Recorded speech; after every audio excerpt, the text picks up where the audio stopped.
이렇게 여러 플레이어들이 막 들어가가지고 기술 개발을 하게 되면은 가장 큰 효과 중에 하나가 뭐냐면 코스트가 내려가고 대중화가 되기 시작합니다. 서비스의 이용 빈도수나 어떤 소비자들의 어떤 심리적인 그런 거리감 이런 것들이 낮아지는 효과들이 본격적으로 나오기 시작을 하겠죠. 최근 뭐 한 달, 두 달 정도 네. 주가 흐름을 보면은 이 기대감이 좀 작용을 하면서 네. 시장 대비해서 굉장히 좀 아웃퍼폼을 했던 네. 것 같습니다. 막상 이제 이벤트가 나왔을 때 더 기대할 만한 그런 것들이 없는 상황이라고 하면은 새로운 뉴스라고 하죠. 뉴스 나왔을 때 이제 팔고 나오는 이런 것들이 좀 있을 수 있기 때문에 수급적인 변동이 있을 가능성이 분명히 존재합니다. 하지만 여기에서 굉장히 설득력 있는 시나리오를 보여준다고 하면은 테슬라를 보는 시각 자체가 시장의 시각이 굉장히 많이 변화를 할 수 있다고 보고 있어요. 테슬라의 주식 가치, 기업 가치를 올려줄 수 있는 그런 이벤트가 될 가능성이 높다라고 생각을 합니다.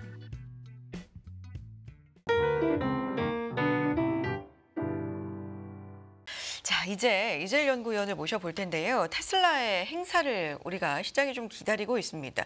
미국 서부 시간으로 10일 저녁 7시입니다. 우리 시간으로는 11일 내일이죠. 오전 11시에 열리는 행사인데요.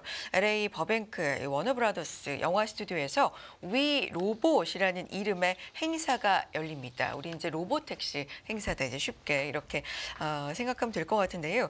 로보택시 시제품 그리고 향후 사업 계획 발표 이렇게 시장은 이야기를 하고 있는 상황입니다.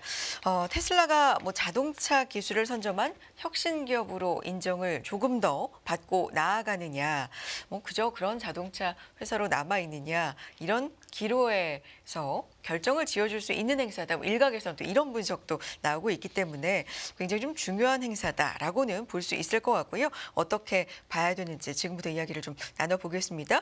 유진투자증권 리서치센터 전략산업분석팀의 이재일 팀장 나와 계십니다. 안녕하십니까? 안녕하십니까? 네. 팀장님 말씀드린 것처럼 제가 이제 개괄적인 행사에 대한 소개는 드렸는데 위 로봇이라는 행사예요. 이게 사실 당초에 8월 이 정도 있었나요? 네, 맞습니다. 10월로 이제 미뤄진 거잖아요. 네. 그래서 진짜 하는 건가 했었는데 이제 초대장 발송 이런 얘기가 이제 시장에 나오면서 하는구나 해서 10월 10일 이렇게 하게 됐습니다. 이게 중요도가 어느 정도인가요? 지금 시장이 보는 중요도에 대해서 좀 설명해 주세요. 일단 굉장히 중요한 이벤트라고 볼 수 있을 것 같고요. 네. 결국에는 테슬라라고 하는 기업이 지금 소비자들한테 소구하는 부분들을 보면은 단순히 전기차 아니면 자동차 회사가 아니라 어떻게 보면 AI나 그리고 테크에서 가장 앞서 나가는 기업이라는 여러 이미지 포지셔닝을 지금 가져가고 있습니다. 네. 그래서 자율주행이 핵심이라고 볼 수 있는데 로보택시라는 것은 결국에는 레벨 4 이상의 고난이도 자율주행이 구현돼야지만 가능한 기술이거든요. 그래서 이 로보택시 시장에서 얼마만큼 존재감을 보여줄 수 있느냐가 앞으로 테슬라 차량들의 소비자한테 얼마나 매력적으로 다가갈 수 있는지 이런 것들을 가늠질 수 있는 굉장히 중요한 바로미터가 될 거다 이렇게 보고 있습니다. 네, 일단 굉장히 좀 바로미터가 될 수 있는 중요한 행사다라는 말씀이신데 머스크가 실적 발표 컨퍼런스 콜에서 이런 얘기를 한 적이 있어요. 그러니까 로보택시를 사이버캡으로 이제 지칭을 하면서 이게 뭐 에어비앤비, 우버의 결합 같은 거다. 뭐 이런 얘기를 한 적도 있고요. 지금 이 자율주행 우리가 흔히 생각할 때는 웨이모를 생각하기도 하고요. 이게 사이버캡 차이점이 있습니까? 이거 개념부터 좀 잡고 가야 될 것 같아요. 일단 네. 기본적으로 구현되는 최종적으로 소비자가 체감하는 서비스는 비슷하게 갈 거다라고 네. 이렇게 보고 있는데 다만 이제 기술적으로 구현하는 과정이 좀 차이가 있을 것 같습니다. 기술의 구현 과정 네. 어떤 차이가 있죠? 예를 들어서 뭐 웨이모 같은 경우에는 초기부터 이제 라이다를 사용을 했었고 라이다라고 하는 3D 스캐닝 장비를 사용을 해서 자율주행 기술을 구현을 하고 있고 거기에다가 HD맵 데이터를 활용을 하고 있습니다. 반면에 이제 테슬라 같은 경우에는 카메라 온리죠. 그러니까 카메라 센서만을 이용을 해서 자율주행을 구현을 하고 있고 그리고 맵 데이터에 기반을 하기보다는 맵에 의존하지 않는 방식으로 현재 FSD를 구현을 하고 있기 때문에 굉장히 좀 기술적인 표준이 많이 다른 이런 기술이라고 봐야 될 것 같아요. 라이다는 그러니까 쉽게 자율주행 얘기할 때 라이다 얘기를 굉장히 좀 많이 네. 하는데 쉽게 생각하면 레이더로 사물을 인식해서 이제 거리를 측정하는 네. 거잖아요. 네. 근데 카메라와 그리고 AI만을 이용한 거, 요거는 어떤 기술 체계가 있는 거예요? 그러니까 결국에는 아까 말씀드린 것처럼 테슬라는 카메라 온리로 한다라는 게 네네. 다른 플레이어들하고 굉장히 좀 차별화된 포인트라고 볼 수 있는데, 근데 뭐 당연히 여러 개의 센서들을 사용을 해가지고 자율주행을 구현하는 것보다 카메라만을 사용을 하는 게 코스트나 아니면은 반응 속도라든지 아니면 여러 가지 측면에서 장점이 굉장히 많습니다. 강점이 많은데 네. 문제는 뭐냐면은 카메라 온리만으로 완전한 그런 자율주행 기술을 구현할 수 있느냐, 여기에 대해서 약간 좀 의구심들이 있으신 거죠. 왜냐하면 라이다가 필수냐 아니냐, 여기에 대해서 좀 왈가왈부가 있기 때문에. 근데 지금 일론 머스크 같은 경우에는 카메라 온리로 함을 통해서 사람을 따라하는, 그러니까 사람들이 운전을 할 때 뭐 3D 스캐닝을 하진 않잖아요, 저희가. 그렇죠. 그래서 사람이 운전하는 것과 똑같이 그거를 이미테이션 함으로써 자율주행을 구현할 수 있기 때문에 그런 불필요한 것들 필요하지 않다, 이렇게 얘기를 하는 것이죠. 그래서 만약 이게 된다고 하면은 기존에 공개된 시장의 기술들보다 훨씬 한참 진보된 더 앞서 나간 기술인 것이면은 틀림이 없다라고 볼 수 있습니다. 네. 지금 테슬라 같은 경우는 일단 운전 시 그러니까 발생할 수 있는 수많은 것들을 동영상으로 해서 AI가 그걸 학습을 해서 대처를 하겠다. 그때그때. 이게 라이다하고의 가장 큰 기술적인 차이점. 이렇게 우리가 좀 간단히 보면 될까요?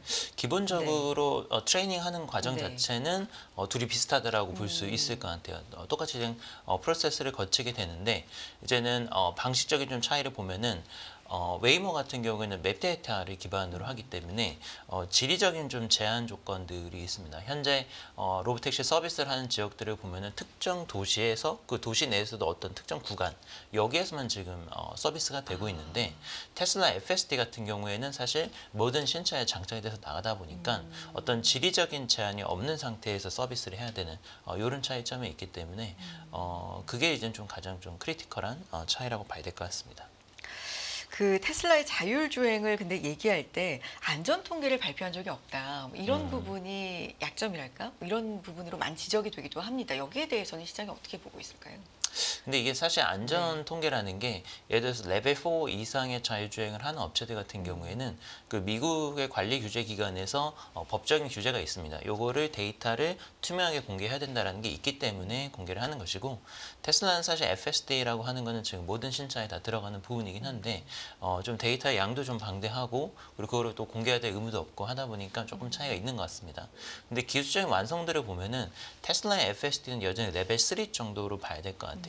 레벨 3랑 레벨 4의 가장 큰 차이점은 그 자율주행의 책임 소재가 누구한테 있느냐. 그쵸. 레벨 4부터 가면은 사실은 거의 99%에 가까운 완성도를 보여줘서 이제 운전자는 그냥 단순히 승객처럼 있고 시스템이 운전을 해야 되는 거거든요. 그래서 여기에서 이제 책임감이 완성차 메이커한테 가는 건데, 아직 FSD 같은 경우에는 그 정도 나니까 못 갔거든요. 그래서 이번이 결국에는 레벨 4로 나가느냐 안 나가냐가 기술적인 레벨업을 보여주느냐 안 보여주느냐, 그 차이가 있습니다. 그러면 위 로봇 행사에서 우리가 관전 포인트로 봐야 되는 거, 시장이 사실 지금 기대감이 높은 그만큼 이상보다 실망감이 좀 있을 수도 있다라는 비관적인 얘기도 좀 상당히 많이 나오고 있어서요. 어떤 부분을 기준으로 관전 포인트를 봐야 될까요? 제가 봤을 때는 타임 스케줄인 것 같아요. 그러니까 앞으로의 어떤 식으로 진행을 하겠다라고 했었을 때 그 스케줄이 굉장히 좀 명확하고 속도감 있게 진행이 되느냐, 아니면은 뭐 굉장히 이제 좀 더디게 진행이 되느냐, 여기에 따른 차이가 있을 것 같습니다. 그러니까 이미 어쨌든 이벤트는 이번 주에 발표가 되는 것이고, 그 이후의 주가 흐름 같은 경우는 사실 후속 이벤트들에 많이 좀 좌우가 될 가능성이 높거든요. 그래서 이번에 발표를 하게 되면은 뭐 자율주행에 관련된 부분들, 그리고 뭐 FSD 관련된 부분부터 해가지고 굉장히 포괄적으로 사업에 대해서 다루게 될 텐데, 거기에서 계속해서 이제는 좀 모멘텀들이 생기는 것들을 새롭게 좀 공개를 하면서 기대감을 쭉 이어가느냐, 아니면은 이번에 발표하고 나서 뭐 한 내후년, 뭐 내년이나 봅시다, 뭐 이렇게 되면 약간 좀 기대감이 좀 꺾이겠죠. 그러면 뭐 한참 남았네, 뭐 6개월에서 1년 더 기다려야 되면은 그러면은 뭐 그때 가서 추가적으로 판단해도 되겠다, 이렇게 좀 시장에서 판단할 가능성이 있죠. 그래서 결국에는 속도감 있게 이거를 진행을 할 수 있느냐, 그리고 중간중간 투자분들이 확인할 수 있는 마일스톤을 좀 제시를 할 수 있는가, 이게 좀 가장 중요한 관전 포인트인 것 같습니다. 그러니까 그 스케줄이라는 건 출시 시점도 있지만 상용화 시점 뭐 이런 걸까요? 어떤 그것도 스케줄일까요? 있고, 예를 들어서 네. FSD 같은 경우에 네. 지금 테슬라가 레벨 4 로보택시도 있긴 하지만 중국이나 유럽에서 FSD 출시도 지금 앞두고 있는 상황이거든요. 그래서 중국하고 유럽에서 FSD 출시를 언제부터 해서 어떤 식으로 수익이 발생을 할 것이다. 요거에 대해서도 이제는 좀 단기적으로 얘기해 줄 수 있는 부분이 있을 거고요. 네. 그리고 미국 내에서 이 자율주행 테스트 라이센스를 받는데 시간이 걸립니다. 그러면은 요거를 받는 시점이 뭐 내년도 중순이 될 것 같다. 뭐 언제가 될 것 같다. 뭐 이런 것들. 그리고 실제로 상용화 모델이 나오는 거는 뭐 예상으로는 2025년도 말이거든요. 그래서 그때 정말로 이제 나올 수 있다라고 확정을 할 수 있는지 뭐 이런 포인트들이 있을 것 같고요. 개인적으로는 FSD가 굉장히 좀 중요하다라고 보는데 지금 유럽하고 중국 쪽에 FSD가 들어감으로 인해 가지고 채택률이 확 올라갈 수 있다라고 하면은 테슬라의 수익성에 굉장히 큰 영향을 미치거든요. 그래서 그것도 지금 단기적으로 굉장히 중요한 포인트인 것 같습니다.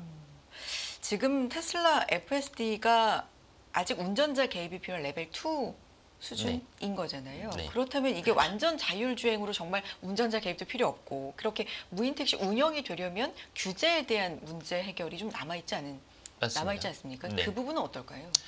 레벨 4 이상을 하려고 하면은 네. 규제 당국의 허가를 받아야 됩니다. 라이센스를 받아야 되고요.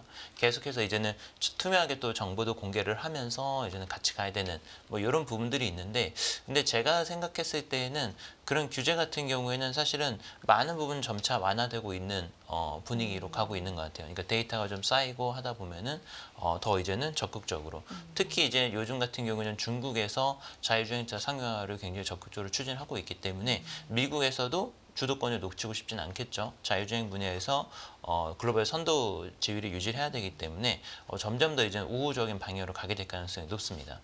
근데 이제는 테슬라가 사실은 알다시피 일론 머스크가 최근에 트럼프 전 대통령 하고 이제 굉장히 이제 네. 적극적으로 이제 정치적으로 많이 이제 좀 한 배를 탄 것처럼 이렇게 좀 되고 있는데 앞으로 대선 구도에 따라서도 이런 규제 환경이 좀 바뀔 가능성도 있을 것 같아요. 그래서 만약에 이제는 뭐 트럼프 전 대통령이 재선이 된다라고 하면은 뭐 테슬라 입장에서는 FSD나 이런 거 관련된 규제에서 굉장히 좀 수혜를 볼 가능성도 있을 것 같습니다.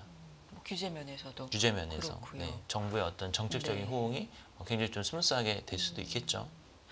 근데 워낙 박빙이기 때문에 그 반대의 그쵸. 경우를 또 생각해 본다면 반대의 경우에는 이제 상당히 또 곤란할 수도 있을 것 같습니다. 테슬라 입장에서는. 그런 부분도 좀 생각을 해봐야 된다. 여기에서 지금 일부 전문가들은 이번 행사에서 이제 모델 2로 알려져 있죠. 네. 저가 모델 공개에도 좀 관심을 가져봐야 된다는 얘기도 있더라고요. 이 부분 어떤가요? 그래서 이 저가 모델이 계속 좀 나온다 했는데 네. 지금 좀 딜레이가 좀 되고 있는 상황이잖아요. 그래서 요거를 좀 지켜봐야 되는데, 근데 제가 봤을 때 지금 최근 들어서 미국 시장도 그렇고 유럽 시장도 그렇고 규제 환경이 굉장히 좀 불확실성이 큰 것 같아요. 그러니까 미국도 대선을 앞두고 있는 상황에서 지금 뭐 트럼프 전 대통령 같은 경우에는 뭐 멕시코 같은 경우에 관세 부과한다 이런 얘기 다시 하고 있거든요. 그럼 원래 이제는 저가형 EV 모델 생산했었을 때 일론 머스크가 테슬라가 멕시코에서 이제는 신규 공장 가동하겠다는 얘기를 했었는데 플랜을 바꿔야 되거든요. 그렇게 되면은. 그래서 지금 가장 큰 문제는 정치적인 불확실성이 있다. 그러니까 모델도 모델인데 이거를 어디에서 언제부터 생산할지가 뭐 IRA 보조금이라든지 아니면은 관세 부과 가능성이라든지 이런 것 때문에 불확실성이 있기 때문에 조금 딜레이가 되고 있는 것 같고요. 그래서 제 생각에는 굵직굵직한 정치적인 이벤트에 따라서 좌우되는 부분이 굉장히 클 거다라고 보고 있습니다. 유럽 같은 경우에 중국산 EV에 대해서 이제 관세 부과를 하고 있죠, 이제는. 그러면 사실은 생산 플랜을 확 바꿔야 되거든요.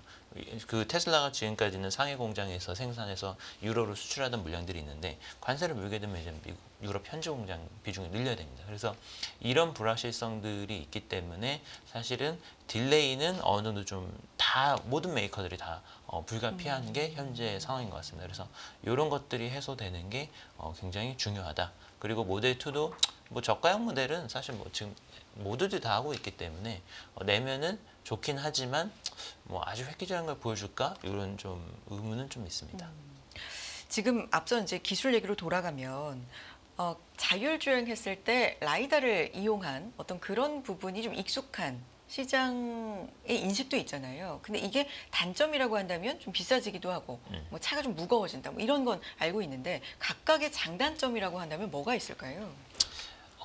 가장 큰 부분은 네. 예를 들어서 카메라 온리로 하게 되면은 네. 장점이 뭐냐면은 일단은 지리적인 제한에서 많이 벗어날 수가 있습니다. 그러니까 라이다로 3D 스캐닝을 하는 방식 같은 경우에는 제한된 지역에서는 굉장히 완성도가 높은 자율주행 구현을 보여줄 수 있지만 지리적인 확장을 하는데 조금 속도가 느리거든요. 그래서 완성차 업체들, 특히나 이제 테슬라나 뭐 현대차 이런 입장들 같은 경우에는 신차에다가 그거를 바로 넣어야 되잖아요. 로봇 택시도 해야 되지만 신차에다가 서비스를 넣어야 되는데 지리적인 제약 조건이 들어가 버리면 이게 상당히 좀 문제가 될 수 있다는 점이 있기 때문에 거기에서 이제는 카메라 온리로 하는 게 장점이 있고요. 그리고 자연스러워야 되는데 예를 들어서 저희가 자율주행 기술을 했었을 때 소비자가 안심을 하고선 요 기능을 이용을 하려면은 좀 자연스럽게 운전이 주행이 돼야 됩니다. 뭐 안전에 대한 부분일까요? 안정성? 안정성 그리고 네. 일단 심리적인 안정성인 부분도 분명히 있죠. 왜냐하면 저희가 이게 차가 왜 이렇게 운전을 하지? 막 이렇게 되면 사실 불안감을 느끼잖아요. 근데 네. 불안감을 안 느끼고 하려면은 이게 정말 자연스럽게 운전한다 이런 게 필요한데 카메라 온리라는 게 그런 점에 장점이 있어요. 여러 가지 센서들을 활용을 하게 되면은 로봇이 정말 운전하는 것처럼 운전을 하고 카메라로 하게 되면 굉장히 자연스럽게 주행이 된다는 장점이 있습니다. 그래서 그런적인 측면에서는 굉장히 또 즉각적으로 상용화를 할 수 있다라는 측면에서는 카메라가 굉장히 좀 장점이 있어요. 다만 이제 라이다는 완성도가 높죠. 레벨 4를 지금 당장도 상당히 좀 완성도 높게 구현을 할 수 있을 정도로 완성도가 높다라는 거는 이제는 레벨 4에서 라이다가 가지고 있는 장점입니다. 그럼에도 불구하고 이게 기술적인 진보를 좀 보여준다면, 네. 보여준다면 향후에 문제 될 건 이제 상용화 시점일 텐데 앞서서도 좀 짚어주셨잖아요. 네. 어느 정도로 봐야 돼요? 뭐 규제 문제도 해결해야 되고 여러 가지 좀 난관들이 있습니다. 허들이 있는데 어느 정도 시점으로 봐야 됩니까? 시장이 바라는 그 시점이 있을 거고 네. 이거보다 좀 더 늦춰진다면 좀 기대감이 실망감으로 바뀌는 어떤 그 기준이 있을까요? 일단 현재도 로보택시는 상용화가 돼 있는 상태입니다. 근데 문제는 뭐냐면은 아직까지는 싸지가 않아요. 그러니까 저희가 소비자 입장에서 로보택시를 이용했었을 때 뭐 일반 택시보다 더 가격이 싸다라든지 뭐 이런 장점이 있어야지 서비스를 이용을 할 거잖아요. 근데 지금은 아직은 로보택시가 더 싸지가 않습니다. 우버나 뭐 이런 걸 쓰는 게 더 싸다라는 거죠. 근데 2025년도나 그 이후 시점이 되면 바뀌는 점이 뭐가 있냐면은 첫 번째는 안전요원이 탑승할 필요가 없다. 그러니까 지금은 몇몇 주에서는 안전요원 탑승을 의무화를 하고 있기 때문에 인건비 요소가 제거가 안 돼요. 사실은 자율주행이 됐었을 때 제일 중요한 게 인건비가 안 들어간다는 부분인데 지금은 안전요원이 모니터링 요원 탑승하라고 하니까 인건비가 제거가 안 되는. 그러니까 지금도 하고는 있는데 하고는 있어요. 운행을 하고는 있는데 안전요원의 탑승하에 하고 있다 하고 조건이. 있다라는 거죠. 네네네. 그러면 이제는 코스트가 안 내려가니까 그러면은 서비스 요금이 내려가기가 힘들거든요. 그래서 서비스 요금을 내려야 되는데 그런 측면에서 보면은 하드웨어 코스트도 내려가야 되고요. 그리고 대량 생산을 해가지고 여러 가지 각종 비용들도 내려야 되고 안전요원 탑승 부분도 제거를 해가지고 인건비 부분도 제거를 하고 이런 것들이 돼가지고 가격이 내려가면은 더 많이 이용을 하시겠죠. 왜냐면은 똑같은 기능인데 뭐 인간 운전자가 운전하는 거를 부르면은 뭐 요금이 뭐 5,000원인데 로보택시 하니까 3,000원이면 돼. 이러면 상당히 로보택시를 쓸 유인이 커지는 소비자 거죠. 입장에서는. 그렇죠. 소비자 네, 입장에서. 네. 그래서 이게 지금 중국에서 벌어지고 있는 상황인데 네. 중국에서는 정부에서 보조금이 나오기 때문에 현재 일반 택시보다 로보택시가 더 가격이 쌉니다. 그래서 바이두 같은 경우에 지난 2분기 때 주행 횟수가 한 100만 회 정도, 90만 회 정도 분기 90만 회까지 올랐는데 그만큼 좀 가격이 내려가면은 소비자들이 더 많이 이용을 하는 이런 측면이 있어서 제가 생각하기에는 일단 2025년도 말 정도를 이제는 상용화 본격적인 좀 상용화 시점으로 보고 있고 지금 코스트가 굉장히 많이 내려가고 있어요. 그래서 웨이모도 얼마 전 6세대 자율주행차 모델 공개했고 그리고 바이두도 공개를 하면서 코스트가 빠르게 내려가고 있기 때문에 거기에 따른 수요 증가 효과가 점차 나타날 걸로 보고 있습니다. 지금 알파벳의 웨이모 같은 경우는 일주일에 운행 건수가 한 10만 건 된다고 보고가 되고 있고 사실 이거는 사람 없이 지금 자율주행이 되고 있는 거잖아요. 그게 네. 주마다 조금 다르고 주마다. 소비자가 선택을 할 수 있어요. 지금은 이제는 안전요원이 갈지 안 갈지를 선택을 하게 하는 부분이 있는데 장기적으로는 요거를 아예 운전자가 안 가고 차만 가는 식으로 바뀌어야 되겠죠. 그렇다면 이게 자율주행이라는 큰 틀에서도 볼 수 있고 그 안에서 이제 세부적으로 본다면 뭐 라이더 쪽 그리고 테슬라가 이제 추구하는 카메라와 센서를 여러 개를 이용하는 쪽으로 이제 볼 수 있는데 테슬라의 기술이 한 단계 진보한 걸로 본다면 이 안에서의 어떤 여기에는 장점이 되고 여기에는 좀 불리한 점이 될 수 있을까 아니면 자율주행 전반이 좀 한 단계 올라가는 그런 계기가 될 수 있을까 어떻게 보세요? 전반적으로 한 단계 네. 올라가는 계기가 될 것 같고요. 그냥 자율주행 시장 네. 카테고리 크게. 왜냐하면은 어느 기술 표준이 맞다라고 단기에 결정이 날 것 같지는 않아요. 굉장히 치열하게 이제 경합을 하는 이런 단계로 가게 될 것 같고 그러면서 코스트가 확 내려가겠죠. 이렇게 여러 플레이어들이 막 들어가가지고 기술 개발을 하게 되면은 가장 큰 효과 중에 하나가 뭐냐면 코스트가 내려가고 그리고 대중화를 위한 어떤 경쟁이 막 이렇게 심화가 되다 보니까 대중화가 되기 시작합니다. 서비스의 이용 빈도수나 어떤 소비자들의 어떤 심리적인 그런 거리감 이런 것들이 낮아지는 효과들이 본격적으로 나오기 시작을 하겠죠. 지금은 약간 자율주행 택시라고 하면은 그냥 한번 타보는 정도, 뭐 약간 이런 그렇겠습니다. 느낌이라 한다면은 네. 테스트해보는 거라면 이제는 정말로 이게 싸면은 나는 요거를 탈 수도 있겠다. 이런 단계로 넘어가기 시작을 할 거다라는 네. 거죠. 그래서 많은 플레이어들이 들어가는 게 시장이 확장되는데 굉장히 전제 조건이라고 볼 수 있습니다. 그럼 테슬라의 주가 흐름은 어떻게 보십니까? 최근에 좀 그래도 많이 올라왔는데도 네. 이 행사를 계기로 해서 좀 변동성이 있을 수 있다라는 예측들도 보고서가 나오고 있더라고요. 그렇죠. 네. 뭐 아무래도 사실 최근 뭐 한 달, 두 달 정도 네. 주가 흐름을 보면은 시장 대비해서 굉장히 좀 아웃퍼폼을 했던 네. 것 같습니다. 이 기대감이 좀 작용을 하면서 네. 좀 아웃퍼폼을 했던 걸로 보이고 막상 이제 이벤트가 나왔을 때 후속적으로 더 기대할 만한 그런 것들이 없는 상황이라 하면은 조금 이제는 실망은 아니지만 저희가 새로운 뉴스라고 하죠.